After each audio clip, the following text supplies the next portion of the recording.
C'est donc avec joie ce matin que je peux me retrouver une nouvelle fois en votre compagnie, en votre présence et celle du Seigneur, car là où deux ou trois, nous dit la parole, sont assemblés en mon nom, dit le Seigneur Jésus, je suis au milieu d'eux. Donc, le Seigneur est présent et vous êtes aussi présents.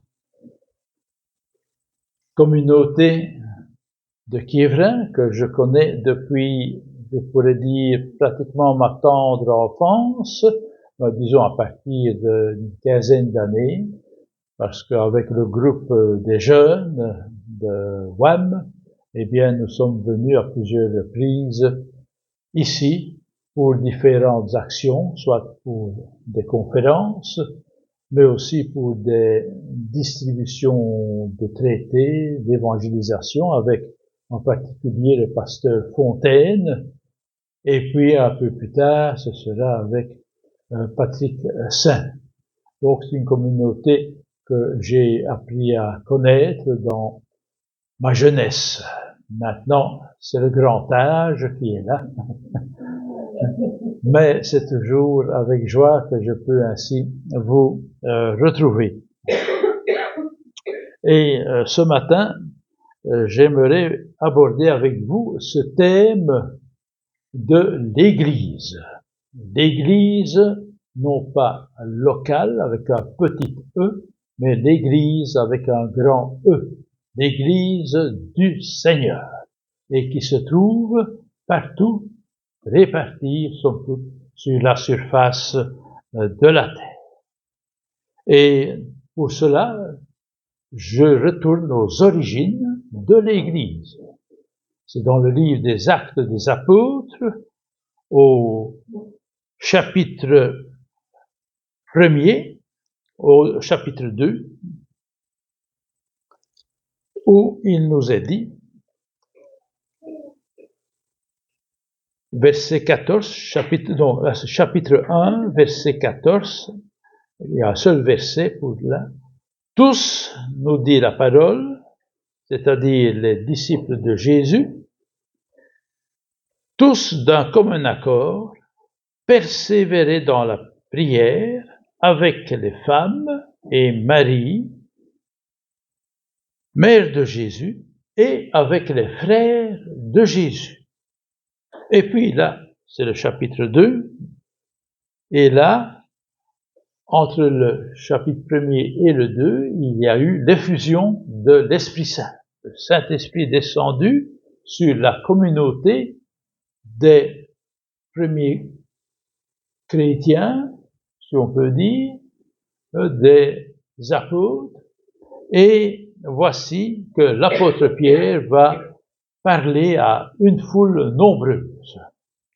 Et après le discours de Pierre, qui va présenter qui est Jésus, et va donner quelques renseignements importants sur la mission de Jésus, eh bien, après son discours ou après sa prédication, eh bien, la foule va poser une question à Pierre. Après avoir entendu ce discours, ils eurent le cœur vivement touché. Et ils dirent à Pierre et aux autres apôtres, « Hommes frères, que ferons-nous » Pierre leur dit, « Repentez-vous, et que chacun de vous soit baptisé au nom de Jésus-Christ pour le pardon de vos péchés, et vous recevrez le don du Saint-Esprit. Car la promesse est pour vous, pour vos enfants, et pour tous ceux qui sont au loin, en aussi grand nombre que le Seigneur notre Dieu les appellera. » Et par plusieurs autres paroles, il les conjurait et les exhortait, disant, « Sauvez-vous de cette génération perverse. » Ceux qui acceptèrent la parole furent baptisés. Et en ce jour-là, le nombre des disciples s'augmenta d'environ 3000 âmes. Ils persévéraient dans l'enseignement des apôtres, dans la communion fraternelle, dans la fraction du pain et dans les prières. La crainte s'emparait de chacun, et il se faisait beaucoup de prodiges et de miracles par les apôtres. Tous ceux qui croyaient étaient dans le même lieu, et ils avaient tout en commun. Ils vendaient leurs propriétés et leurs biens, et ils en partageaient le produit entre tous, selon les besoins de chacun. Ils étaient chaque jour tous ensemble, assidus au temple, ils rompaient le pain dans les maisons et prenaient leur nourriture avec joie et simplicité de cœur, louant Dieu et trouvant grâce auprès de tout le peuple, et le Seigneur ajoutait chaque jour à l'Église, avec un grand E, ceux qui étaient sauvés. Notre Dieu, sanctifie-nous par ta vérité, ta parole est la vérité. Eh bien, ces quelques versets que je viens de lire maintenant exposent, somme toute, le récit de la genèse ou de la naissance de l'Église, d'une manière qui est assez concise, bien sûr, mais elle est assez complète, et nous allons le voir. Entre-temps, beaucoup de livres ont été écrits sur le thème de l'Église, avec un grand E. Et plus que jamais, durant ces dernières années, où l'Église a été soumise à de nombreuses pressions et remises en question. Il y a eu l'influence de la post-modernité, la place accordée aux laïcs, la place accordée aux jeunes, le rôle des femmes, les questions de discipline ou de liturgie au sein surtout de l'Église. Tout cela a conduit à une multitude de dénominations. Après la Réforme, avec Luther, avec Calvin, eh bien à ce moment-là, on peut dire que 4 courants spirituels chrétiens existaient. Il y avait le catholicisme, il y avait l'orthodoxie, il y avait l'anglicanisme et le protestantisme. Mais au cours du XIXe siècle, d'autres mouvements sont apparus, et en abondance même. Je ne citerai que le pentecôtisme, le derbisme, les charismatiques, les évangéliques, et même il y a eu de plus en plus de sectes, telles que les témoins de Jéhovah, les mormons, le New Age, et aussi tous ceux qui maintenant proclament ce qu'on appelle l'évangile de la prospérité. Devant une telle diversité d'églises, là c'est avec un petit E, il est utile d'examiner donc la mission principale de l'Église, avec un grand E, dont les fondements ont été posés par les apôtres, nous le voyons dans notre texte, par les apôtres, et Jésus-Christ étant la pierre angulaire, la pierre principale, selon ce que l'apôtre Paul rappelle aux Éphésiens. Éphésiens 2, il nous est dit, « Vous avez été édifiés, dit l'apôtre, sur le fondement des apôtres et prophètes, Jésus-Christ étant lui-même la pierre angulaire. » En lui, donc en Jésus-Christ, tout l'édifice, donc l'Église, bien coordonné, s'élève pour être un temple saint dans le Seigneur. Et c'est le verset, par exemple, 42, qui va attirer notre attention ce matin. Ce verset 42, eh bien, nous présente d'une certaine façon les 4 piliers, on peut appeler ça, les 4 piliers qui soutiennent toute la vie de l'Église. Il nous est dit, ils, c'est-à-dire les premiers chrétiens, persévérait dans l'enseignement des apôtres, hein, dans la communion fraternelle, il persévérait dans la fraction du pain et il persévérait dans les prières. La version d'Alfred Köhn, que j'aime bien aussi, nous dit « Dès lors, les premiers chrétiens se réunissaient constamment pour se faire enseigner par les apôtres, pour vivre comme des frères, les uns avec les autres, et pour rompre le pain et prier ensemble. » Premier pilier. Il nous est dit que les premiers chrétiens persévéraient dans l'enseignement des apôtres. Ce premier point exprime le désir permanent. C'est le terme de persévérer qui nous le dit. Il donc ce désir permanent des premiers chrétiens de savoir, de mieux connaître, de mieux comprendre leur foi. Ils témoignent d'une foi en Dieu, d'une foi dans le Dieu de Jésus-Christ, d'une aspiration à mieux connaître le Christ, à l'aimer, à jouir de cette proximité aussi que donne l'enseignement de la parole de Dieu. Proximité avec le Christ, au travers de la parole de Dieu.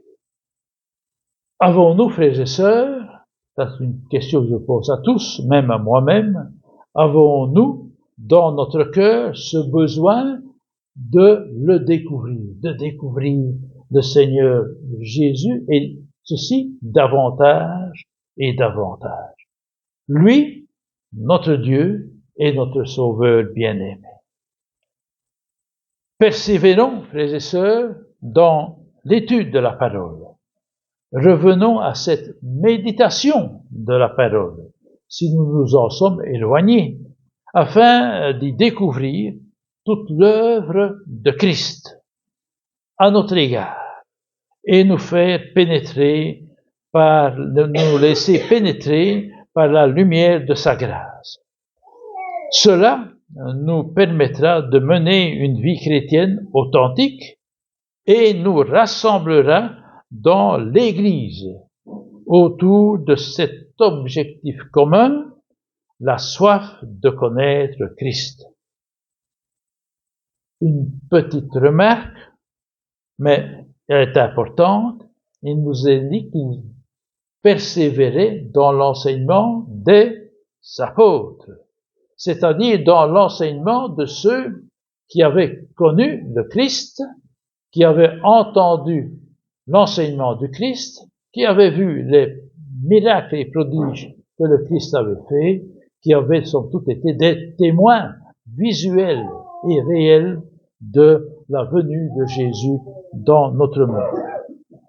Notre enseignement doit donc reposer sur ce que les apôtres nous ont rapporté.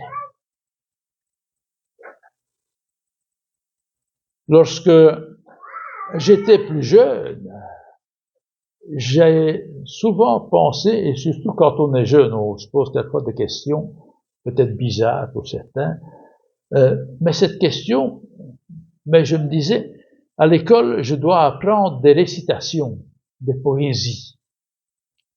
Et quand je devais apprendre une récitation, une poésie, eh bien, ce n'est pas le fait de lire une fois le texte qui me permettait de retenir cette poésie. Et voici que nous dit la parole qu'il faut retenir l'enseignement des apôtres parce que ce sont eux qui ont été témoins et qui connaissent donc l'enseignement du Christ. Et quand nous lisons les évangiles, nous voyons des discours de Jésus extraordinaires. Il suffit de prendre le sermon sur la montagne. Que de choses le Seigneur n'a-t-il pas dit? Comment était-il possible que des hommes, tels que les 12 apôtres, aient pu retenir cela par cœur? Bien sûr, Jésus a sûrement dit ses discours plusieurs fois, a répété plusieurs fois les mêmes choses pour que ce soit bien entendu par ceux qui les écoutaient, Mais aussi, il y a un fait certain, c'est que le Seigneur lui-même avait déjà prévu ce qui allait se passer le jour de la Pentecôte. Puisque dans l'évangile de Jean, au chapitre 14, il dira que l'Esprit Saint, dit Jésus aux apôtres réunis dans la chambre haute, vous rappellera tout ce que je vous ai dit. Donc il y a une action de l'Esprit Saint dans l'inspiration de ces textes qui nous sont donnés dans les évangiles. Et c'est pour cela que nous pouvons nous fier à ces textes. Ce ne sont pas uniquement des textes d'hommes qui ont raconté une histoire sur Jésus ou sur la vie de Jésus, mais ce sont des textes inspirés par l'Esprit Saint. Une inspiration particulière qui leur a permis de retranscrire après, pour nous, auditeurs et lecteurs de la Bible, tous ces enseignements qui sont utiles pour que nous puissions vraiment connaître le Christ, et ceci sans erreur. Alors là, il faut faire attention, frères et sœurs, aux enseignements qui sont venus plus tard, qui ont suivi le premier siècle, après le départ des apôtres, la mort des apôtres, parce que bien des livres ont été écrits concernant les textes bibliques, etc. Et aussi, certains se sont même prétendus prophètes ou apôtres. Et il y a des communautés qui appellent même certaines personnes apôtres dans leur communauté. Et puis il y a les pasteurs, et puis d'autres, ainsi de suite. Donc, comme l'Évangile dit de la prospérité, auquel il faut faire attention, parce que on répand un Évangile qui est facile. Lorsque on croit en Jésus, eh bien, tout est bien. Tout va bien aller, plus de difficultés. Si on est fidèle à Jésus, tout ira bien, impeccablement. Il y aura plus de pauvres. Il n'y a pas de pauvres dans les chrétiens fidèles. Le Seigneur est riche et il vous donnera. Il n'y a pas de malades non plus. Et si vous tombez malade, faites attention. Est-ce que vous n'avez pas commis une faute? Est-ce que c'est pas le Seigneur qui vous rappelle que vous avez commis un péché, etc. Donc, des enseignements qui ne sont pas selon l'enseignement des apôtres, si on lit très bien le texte. Voilà.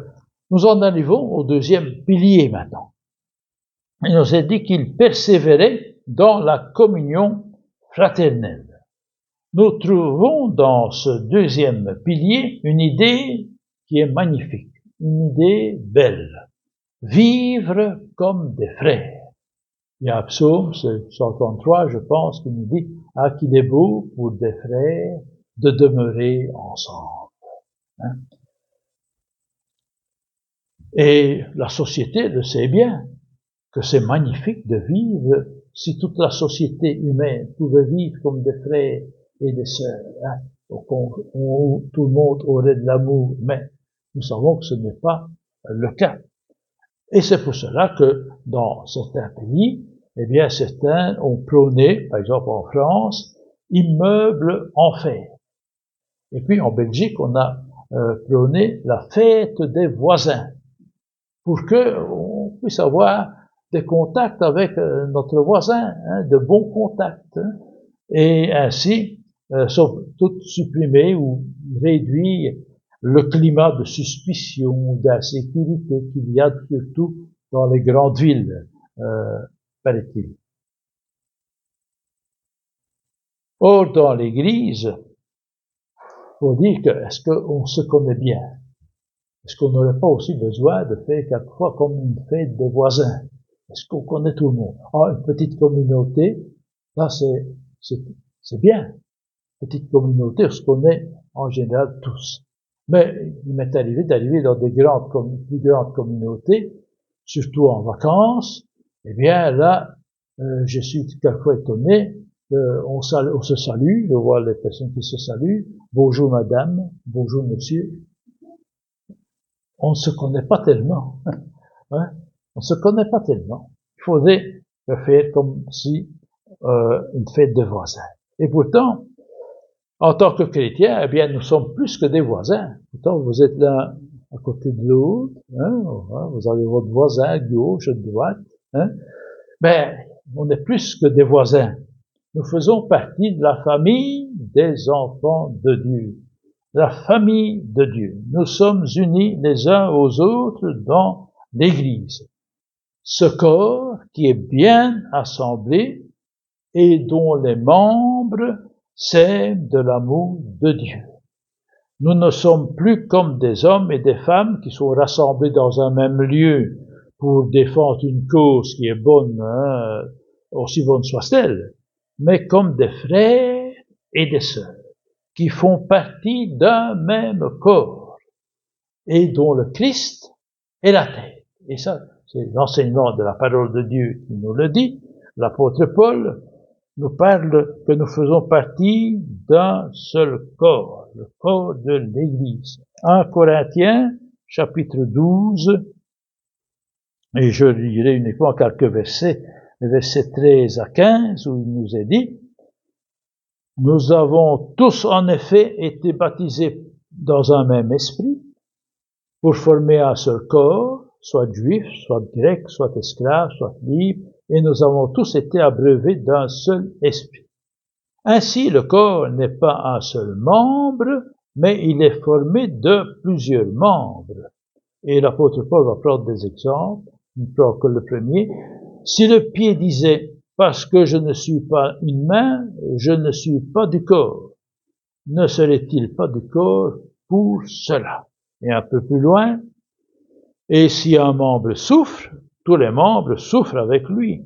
Et si un membre est honoré, tous les membres se réjouissent avec lui. Vous êtes le corps de Christ et vous êtes ses membres, chacun pour sa part. Nous sommes donc membres du corps de Christ et d'un seul corps. Nous faisons partie tous du corps de Christ, mais le Christ est la tête. C'est lui qui dirige. En effet, si je peux faire aller mon bras comme ceci, est-ce que c'est le bras seul qui le dit? Non, c'est parce que c'est la tête qui a donné l'ordre à mon bras de se déplacer, et ainsi de suite. Et ça, c'est le Christ qui le fait, qui est le chef, qui est la tête. Dans l'Épître aux Hébreux, il nous est dit que Christ est le chef de l'Église, qui est son corps et dont il est le sauveur. Colossiens, Jésus est la tête du corps de l'Église, il est le commencement, le premier-né d'entre les morts, afin d'être en tout le premier. John MacArthur, qui a fait un commentaire dans la Bible, dans une Bible qui a été éditée, Bible qui se repose sur Second, bien sûr, eh bien, disait ceci: savez-vous ce qui convaincra le monde de qui est Jésus-Christ?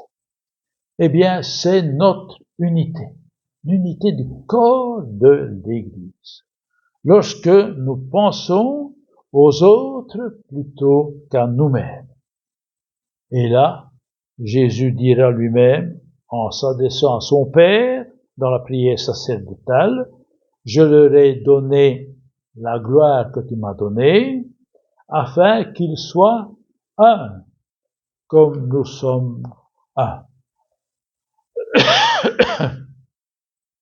À ceci, tous connaîtront que vous êtes mes disciples, si vous avez de l'amour les uns pour les autres. Et cet amour les uns pour les autres, eh bien, va introduire le troisième pilier. Il nous est dit que il persévérait dans la fraction du pain.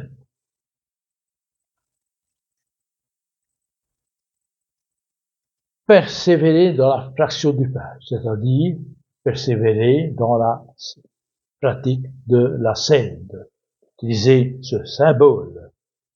qui nous rappelle deux choses, nous dit la parole.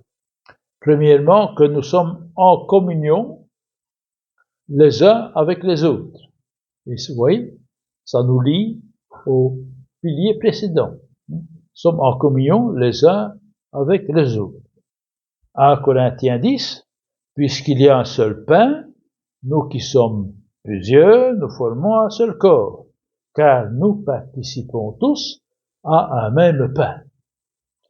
Et puis, le repas du Seigneur, c'est aussi la communion avec le Christ. Le 1 Corinthiens 10, toujours, la coupe de bénédiction n'est-elle pas la communion au sang de Christ? Le pain que nous rompons n'est-il pas la communion au corps de Christ?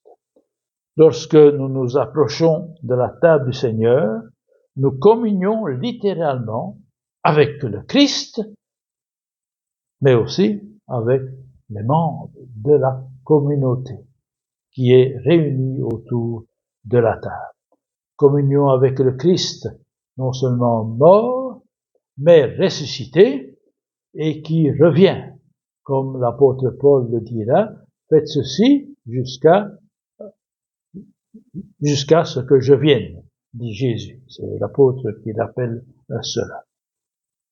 Pourtant, il y a des communautés qui ne pratiquent la scène que de temps à autre, aux grandes fêtes chrétiennes.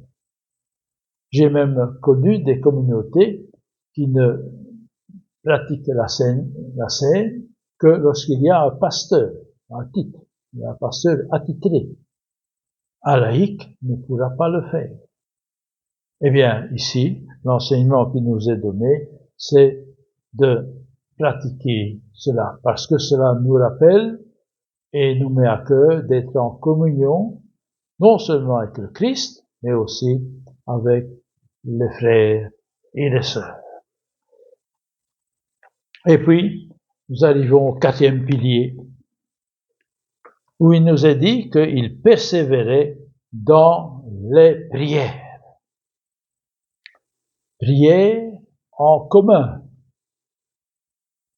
C'est un des fondements indispensables de l'Église. Pourtant, il faut le dire et le reconnaître, cela a tendance à disparaître dans certaines communautés.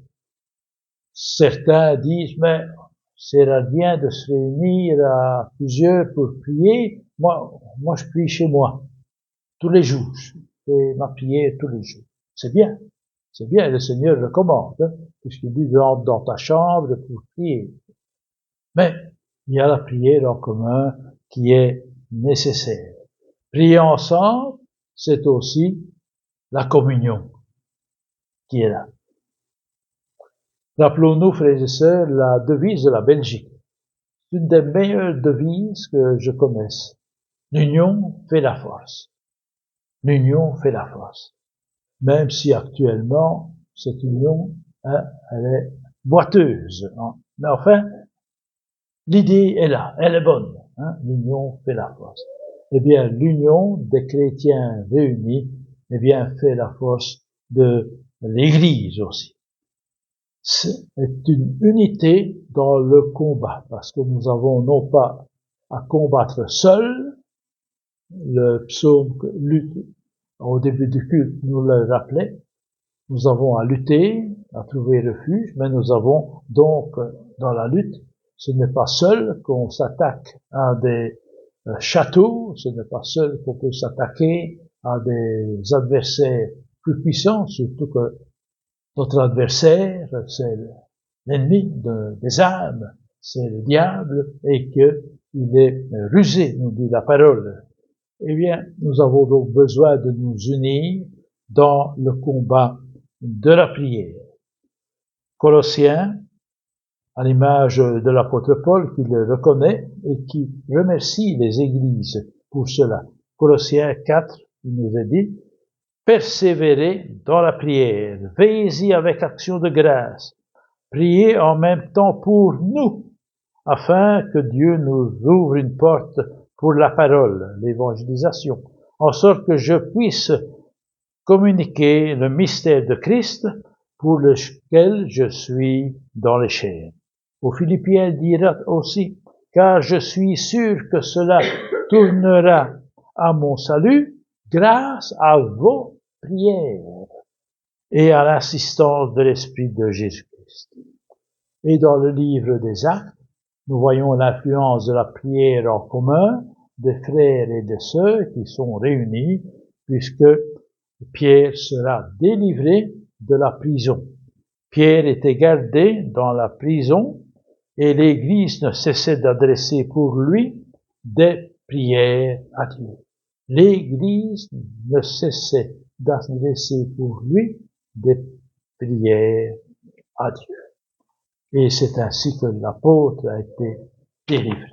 Eh bien, frères et sœurs, retrouvons ou poursuivons ce chemin de l'Église avec un grand E, pour grandir dans la connaissance du Seigneur Jésus-Christ, de son œuvre pour nous, afin de vivre aussi dans l'unité en frères et sœurs d'une même famille, famille des enfants de Dieu, remplis d'un même esprit pour connaître la communion avec le Christ dans la fraction du pain et dans les prières. Que le Seigneur bénisse sa parole pour cette communauté locale, mais aussi, bien sûr, pour toute l'Église sur la surface de la terre. Amen.